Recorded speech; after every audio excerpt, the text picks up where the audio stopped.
Brittney Griner home means giving back. Infamous Russian arms dealer Viktor Bout. He was serving a 25-year sentence on terrorism charges in a federal prison.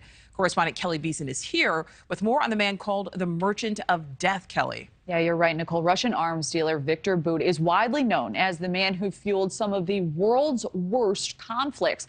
At home, however, he's seen as a businessman who was unjustly imprisoned after being convicted on terrorism charges in what his supporters called an overly aggressive U.S. sting operation. Viktor Bout was apprehended in 2008 in Bangkok, lured into a sting operation led in part by the DEA. The former Soviet Air Force officer was extradited to the United States, where he was sentenced to 25 years in prison for selling arms to a Colombian rebel group. Bout is also believed to have supplied millions of weapons to militias and terrorist groups around the globe. Selling guns is like selling vacuum cleaners. You make calls, pound the pavement. I supplied every army but the Salvation Army. Serving as the inspiration behind Nicolas Cage's character in the 2005 film Lord of War. You know, they call me the Lord of War, but perhaps it is you.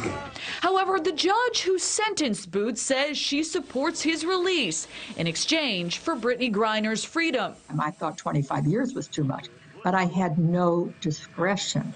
I gave what the statute requires. I'm not sure he was ever a threat to the United States, per se.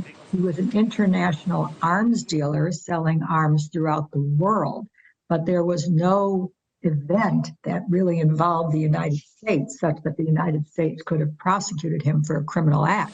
Shenlin says the risk that Bout will now return to arms trafficking is minimal, as he has likely lost touch with his contacts during his more than decade behind bars. Let's say you're in a legitimate business of, I don't know what, steel or oil. You need your suppliers.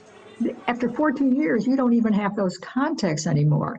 And he's 55 years old. I cannot see him jumping in and worrying about arming terrorists. He cared about whoever was willing to purchase what he had to sell. He wasn't ideologically tied to any particular terrorist organization. Derek Maltz was involved in the Viktor Bout investigation. The Merchant of Death is back in action. The Lord of War is now free. And says he's disgusted by Bout's release, saying the timing could not have been worse and will have consequences. And he's got a lot of loyalty to President Putin for bringing him back home. And he's got a lot of hatred for America because he's been sitting in jail for a while, and he's a very smart guy, and he's pissed off that he was able to get arrested by the DEA, and he's going to be really angry, and only God knows what his plans are in the future. Now, both Maltz and Shenlin want to be clear that they are happy Griner is returning home and thankful for her release. As illustrated, though, they have differing opinions on the methods for that outcome, Nichole. Yeah, some differences there. Okay, Keleigh, thank you. Thank you for watching. Go to newsnationnow.com to find NewsNation on your television provider. And don't forget to click the red subscribe button below to get more of NewsNation's fact-driven, unbiased coverage.